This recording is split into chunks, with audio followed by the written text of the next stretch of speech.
Great to be here to share some of our recent work. Today, I will go a little faster on pre-printed and published work, and hopefully at the end can share with you some very recent, actually we're hoping to preprint this week, on some work that we've been doing, building models, agents, and also more recently, leveraging physical intelligence embodied AI to push biomedical innovation. And similar to Pranam, I wanted to thank my lab. Really, without them, most of the work you've seen really are pioneered by the team here. And I think the motivation is very similar to what you've heard from many of the speakers today, where our idea is that for genetic agency, we really need to automate and scale biomedical discovery across the scales. And for example, we've come from sequencing a piece of DNA to being able to map entire tissue, right, using single-cell omics, spatial omics, and from editing a single gene to now probably millions of different genetic perturbation experiments. And one good example that we've scaled, hopefully in some way, is the ability to perturb genes and cells through use of, for example, gene editing, CRISPR, for example, we've heard from several speakers earlier, and chemical screening like the work from Tahoe. But to move further, we are trying to look into cell-level engineering. And as we've heard from many speakers, the whole process of developing a drug is extremely extensive.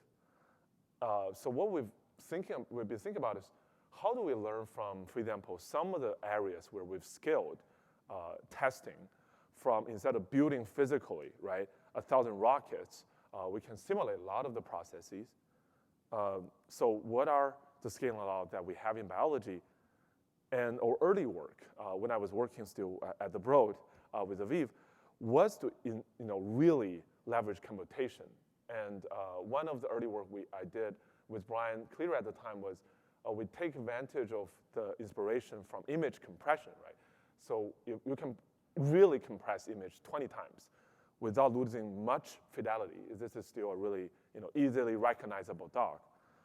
So at the time, we realized that in genomics, we could downsample using compressive sensing some of the proven mathematical algorithms, right, to even 20-fold, but still recover most of genetic gene expression signatures. So what I want to talk about today is how we could hopefully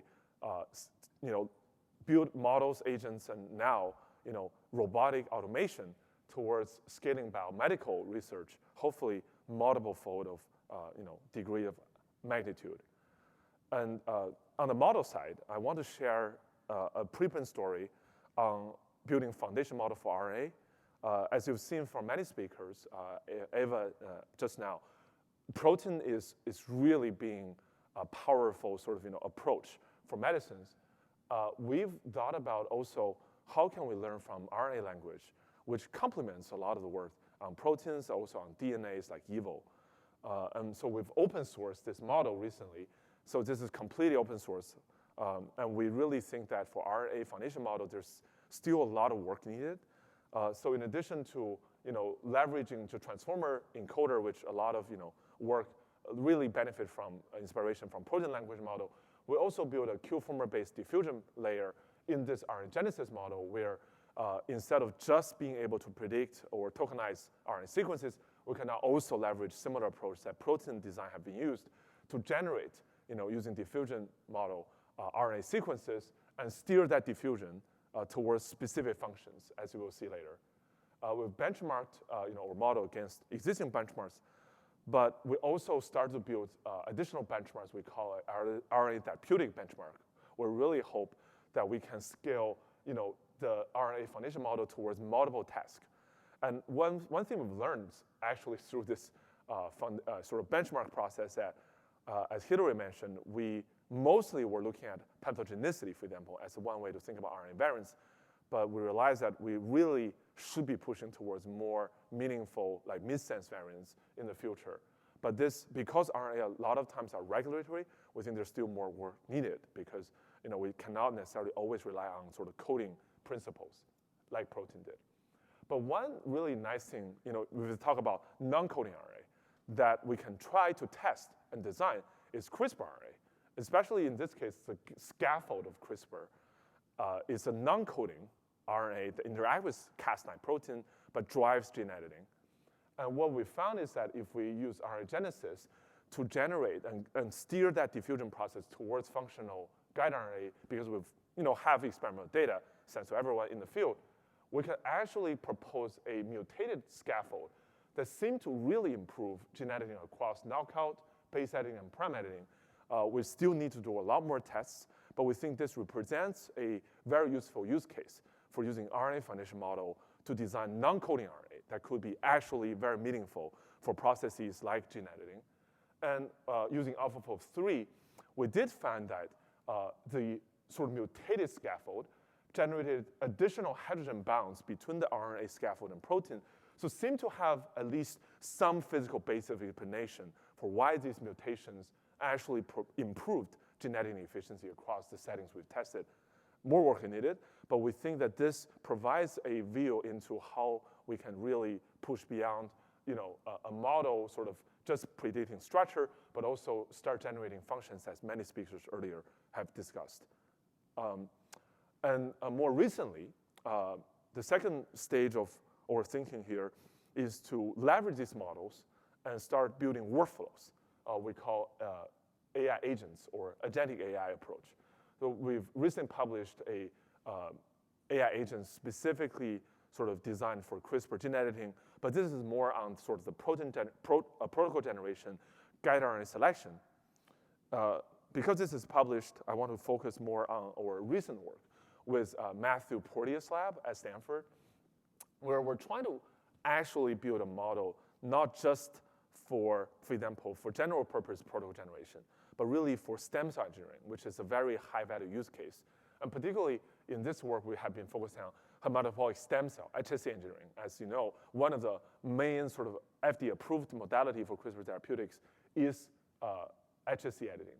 So in this case, we can use AI to customize design guide RNA using population and personal genetic information.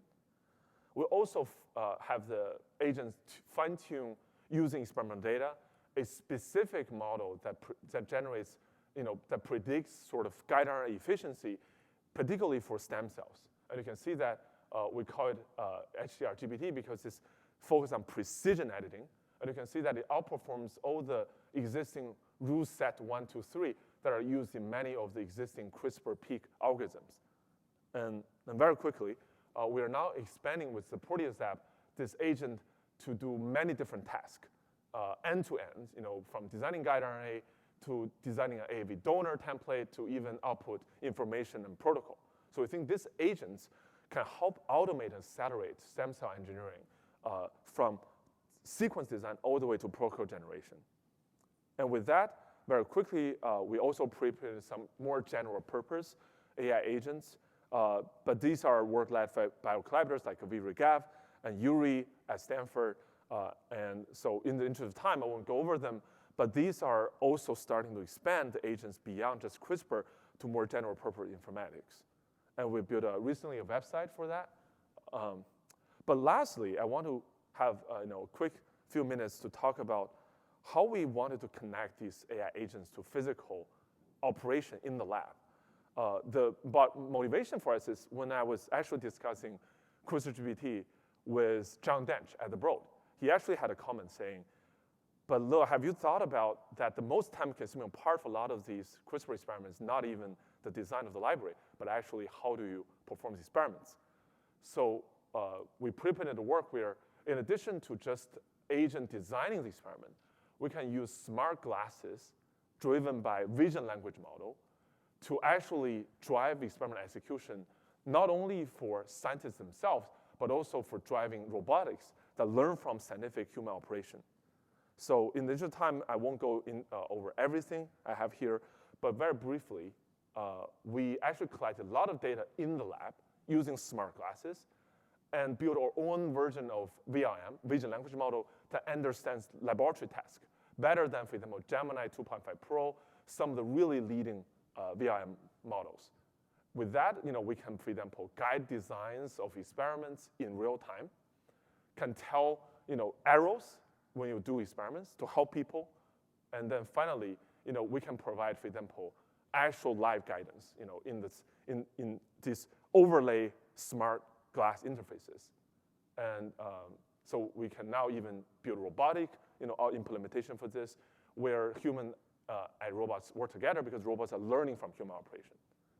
So with that, we are excited to partner with NVIDIA more recently on this work. And I want to thank, all the lab members to drive this work.